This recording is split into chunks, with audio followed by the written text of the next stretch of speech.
देख रहे हैं नेटवर्क 33 राजकुमार के साथ। तो चलिए बढ़ते हैं आज की कहानी की ओर। दोस्तों, बिजली के कड़कड़ाने की आवाज़ और ऊपर से आसमान में छाए हुए काले काले बादलों ने आज एक अलग ही माहौल बना रखा था। ऐसा लग रहा था मानो तूफान आने वाला है। मैं एक किराए के घर में रहता था और इस घर में आए मुझे काफ़ी दिन बीत चुके थे, लेकिन आज तक किसी भी चीज़ का मुझे एहसास नहीं हुआ जो मुझे इस दुनिया से बाहरी चीज़ लगे। मगर दोस्तों, वो कहते हैं ना, सच्चाई को हम ज़्यादा देर तक किसी से छुपा नहीं सकते। हुआ भी कुछ ऐसा ही। एक दिन जब मैं उस किराए के मकान के बगल में पड़ने वाले तालाब के पास घूमने गया था, तब मेरी नज़र एक अजीब सी दिखने वाली परछाई पर पड़ी। मैं उसी वक्त सावधान हो चुका था, क्योंकि मैंने पहले भी कई सारे लोगों के मुंह से ये बात सुनी थी कि भूत प्रेत जैसी चीज़ें हमेशा एक परछाई जैसे रूप में नज़र आती हैं और इनका आतंक प्रत्येक इंसान पर अपना कहर मचाने का दम रखता है। यानी कि ये बुरी आत्माएं कुछ भी कर सकती थी। मेरे साथ वहाँ के कुछ दोस्त भी थे। तभी मैं उन दोस्तों से कहने लगा, यार तुम लोगों को वो परछाई नज़र ही नहीं आई जो पानी के ऊपर किसी इंसान की भांति चल रही थी? तो उन सभी का कहना था कि उन्हें ऐसा कुछ भी नहीं दिखा, जिसके बारे में मैं बातचीत कर रहा था। जब मुझे भी लगा कि शायद ये सब एक झूठ है, तो मैंने भी अपने दिमाग से इस बात को निकाल दिया। उस दिन तो मैं सही सलामत अपने घर पर लौट गया, लेकिन उस दिन से ही मेरे साथ कुछ अजीब सा होने लगा। घर में रखी हुई चीज़ें एक जगह से अपने आप ही दूसरी जगह पहुंच जाती और साथ ही कुछ ऐसी अजीब अजीब सी हरकतें मेरे साथ होने लगी, जिसका अंदाज़ा लगाना भी बहुत ही मुश्किल था। घर के अंदर कभी तो सड़ा हुआ मांस भी पड़ा हुआ मिलता, लेकिन यह तो कुछ भी नहीं था। एक दिन जब मेरे साथ कुछ ऐसा हुआ और उसके बाद मेरी ज़िंदगी में कई सारी ऐसे नई यादें जुड़ गईं जो सिर्फ खौफनाक दास्तां का दूसरा नाम हो सकती हैं। दरअसल ये उस दिन की बात है जब चांद अपनी संपूर्ण रोशनी से आसपास के माहौल को किसी टॉर्च की रोशनी की तरह दिखा रहा था। आज का नज़ारा एकदम साफ था। मेरे पड़ोस में रहने वाले शुभम अंकल देर रात मेरे घर पर पहुंचे। दरअसल वो देखने आए थे कि काफ़ी दिनों के बाद जब मैं गांव से लौटा हूं तो मेरे हाल चाल कैसे हैं। अंकल जी ने कहा, अरे बेटा, अब ये हमारा इलाका धीरे धीरे हॉन्टेड बन रहा है, तो तुम्हें सावधानी से ही रहना चाहिए, क्योंकि काफ़ी सारे लोग अब कुछ काली शक्तियों के चंगुल में फंस रहे हैं। मैं शुभम अंकल की बातों को समझ पाने में पूरी तरह से असमर्थ था, लेकिन इतना समझ चुका था कि यहाँ कुछ और अजीब बुरा चल रहा है, जो बात मैंने पहले भी कुछ दोस्तों की जुबान से सुनी थी। इससे पहले कि मैं यहाँ की किसी चीज़ को परख पाता कि एक हादसे ने मेरे साथ जन्म ले लिया। रात का समय था और मेरे कुछ करीबी दोस्त किसी होटल की पार्टी में शोर शराबा करने गए हुए थे। लेकिन दोस्तों, वो कहते हैं ना, जब इंसान के साथ अनहोनी होने वाली होती है तो उसे उस चीज़ का आभास हल्का हल्का पहले ही होने लगता है। मुझे भी थोड़ी घबराहट हो रही थी, पता नहीं क्यों, लेकिन मुझे ऐसा लग रहा था कि आज मेरे साथ कुछ गलत होने वाला है, कुछ ऐसा जिसके बारे में मैंने कभी कल्पना तक नहीं की थी। मैं चुपचाप अभी अपने दोस्तों की तरफ चल रहा था और मेरे दोस्त जिस होटल में गए थे उनकी दूरी यहाँ से करीब 500 मीटर थी, यानी कि वो बिल्कुल भी दूर नहीं थी। और फिर क्या था, मैं पैदल पैदल ही अपने कदमों को पटकते हुए उस होटल की तरफ चल पड़ा। रात के तकरीबन 10:30 बज रहे थे और मैंने अपने शरीर पर एक चादर ओढ़ रखी थी। करीब कुछ दिनों पहले ही मुझे तालाब के पास एक परछाई दिखी। बार बार वही मेरे दिमाग में घूमने लगी और बार बार मुझे ऐसा फील हो रहा था कि शायद मेरे ऊपर कुछ बुरा असर किया है। किसी कारण वो मुझे बार बार याद आ रही है, लेकिन अब जो होने वाला था, मेरे किराए के मकान से उस होटल की दूरी ज़्यादा दूर नहीं थी। लेकिन जैसे जैसे मैं आगे बढ़ रहा था तो वैसे वैसे मेरी नज़र अपने अगल बगल में पड़ने वाली छोटी मोटी चीज़ों पर पड़ रही थी। उन्हें देखकर बिल्कुल ऐसा लग रहा था मानो वो चीज़ अपने आप में आगे चल रही हो। इतना तो ठीक था। फिर जब मैं थोड़ा आगे बढ़ा तो सड़क के किनारे एक भिखारी लेटा हुआ दिखा, और उस भिखारी को देखने के बाद मुझे ऐसा लगा मानो यहाँ किसी इंसान की लाश पड़ी है, और उस भिखारी के अंदर से पता नहीं कैसे मगर एक अजीब सी स्मेल आ रही थी। पता नहीं क्यों, लेकिन मुझे उस भिखारी के अंदर कुछ तो अजीब लग रहा था। पहले तो मैंने उसके ऊपर अपना ज़्यादा ध्यान नहीं दिया, लेकिन बाद में जब मुझे लगा कि क्या पता इसकी मौत हो गई हो, तो मैं हल्का हल्का उसके पास जाने लगा। मैंने उसकी चादर अपनी दोनों उंगलियों से हटाने की कोशिश की और जब मैंने वो सफ़ेद रंग की चादर हटाई तो मेरी आंखें फटी की फटी रह गईं। दरअसल मैंने देखा कि इस भिखारी का पूरा चेहरा फटा हुआ था और साथ ही ऐसा लग रहा था मानो किसी ने उसके चेहरे पर चाकू से मारा हो। उसके हाथ और पैरों पर कुछ लगा हुआ था जिससे ये साबित हो रहा था कि इस भिखारी में कुछ तो गलत है।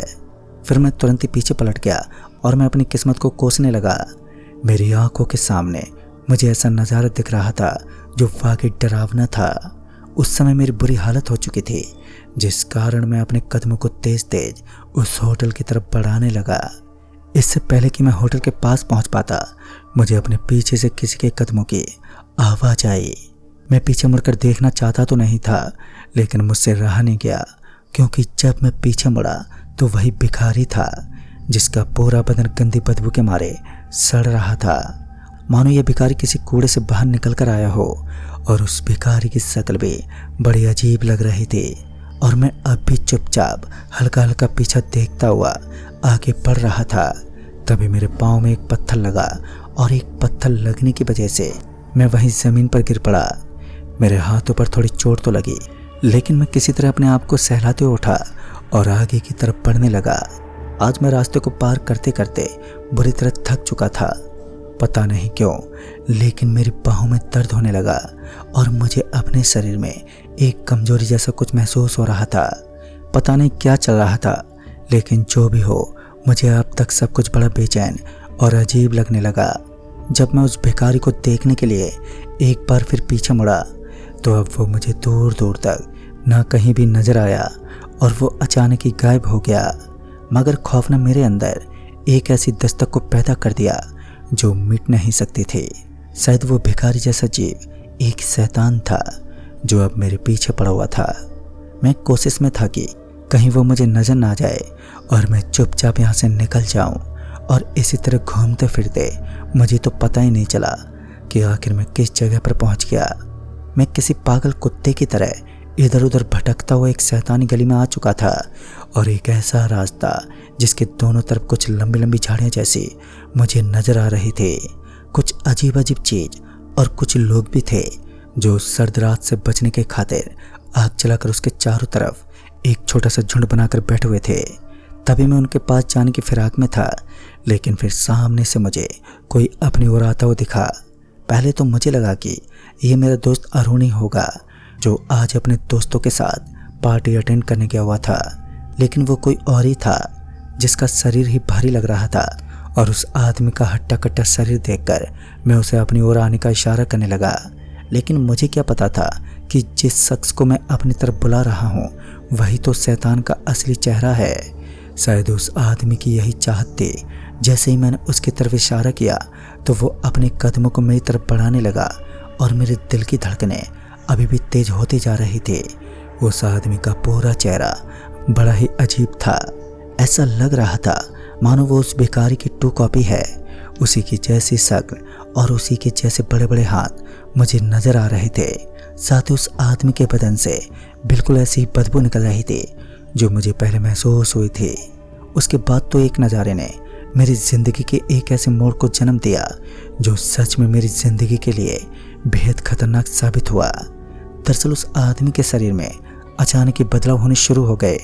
उसके पांव पीछे घूम चुके थे और उसके साथ ही मेरे शरीर के अंदर भी खलबली मचने लगी। तभी मैं पीछे मुड़ा और वहां से भागने लगा। फिर इस बार मैंने एक बार भी पीछे पलटकर देखना बेहतर नहीं समझा, क्योंकि अब तो मेरे दिमाग में ये बात बैठ चुकी थी। अगर मैं अभी भी यहाँ से नहीं भागा तो मेरी ज़िंदगी बस यहीं ख़त्म हो जाएगी। मैं अपनी तरफ से पूरी रफ्तार के साथ लगातार भागता रहा और हाईवे के ऊपर जाने के बाद ही मेरी टक्कर एक गाड़ी से हो गई। गाड़ी से टक्कर लगने की वजह से मैं उछलकर सीधा ज़मीन पर गिर पड़ा। मुझे अपने शरीर पर दर्द महसूस हुआ। शायद मेरा बड़ा एक्सीडेंट हो चुका था। तभी मैं दर्द से कराता रहा, लेकिन अब वहाँ कोई मौजूद ही नहीं था। फिर मेरी आँख खुली तो मैंने देखा कि मैं मोहल्ले में रहने वाले नितेश डॉक्टर के घर में था, जहाँ मेरा इलाज चल रहा था। फिर सभी लोग मेरे अगल बगल बैठे हुए थे जो उस दौरान पार्टी में थे, और उन्होंने बताया कि मैं सड़क के बीचों बीच घायल अवस्था में पड़ा हुआ था। उन्होंने किसी तरह मुझे डॉक्टर जी के घर तक पहुंचाया और तब जाकर मुझे होश आया। फिर मैंने भी उन्हें अपने साथ हुई पूरी घटना के बारे में विस्तार से बताया। तब मेरे दोस्तों ने बताया कि असल में वो जगह हॉन्टेड है। ऐसा नहीं है कि लोग वहाँ से नहीं गुजरते, लोग गुजरते अवश्य हैं, लेकिन कुछ लोगों के नक्षत्र भूत प्रेतों से मिलते जुलते होते हैं, जिस कारण वो भूत प्रेत उस इंसान को भी मौत के घाट उतारने की कोशिश में रहते हैं। वहाँ तकरीबन 10 दिनों में एक न एक मौत तो होती ही रहती है, और ये बात मैं पहली बार सुन रहा था।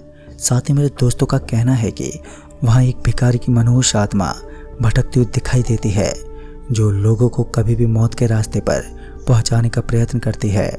दोस्तों, आज ये मनहूस सर्द रात्रि को कई साल घट चुके हैं, लेकिन आज मैं उस रास्ते पर कभी भी अपना पाँव नहीं रखता, जिसे दहशत का समुद्र भी कहते हैं।